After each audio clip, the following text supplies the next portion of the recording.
Welcome to the slop farm. Enjoy the video. You start with targeted checks so every change has predictable effect. Inspect the air intake and exhaust restrictions, then confirm the ECU is stock or note maps.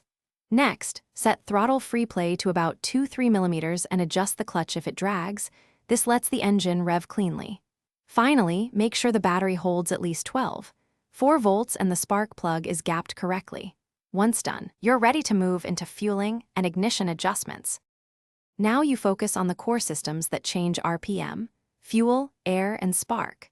Replace or clean the air filter to remove flow constraints, then adjust pilot and main jets or apply a calibrated ECU remap to reach an optimal air-fuel ratio at higher revs. Next, tweak ignition timing in small steps, advance for quicker revving, retard if detonation occurs, and watch engine temperature and throttle response. Make one change at a time. Test on a safe stretch. Finish by validating performance under load and locking in safe settings. Perform gradual full throttle pulls in each gear, observing where RPM climbs and if power falls off. Use that data to choose a sprocket change if you need better top end or quicker acceleration. Once you've settled fueling and ignition, double-check mounting, hoses, and sensor connectors.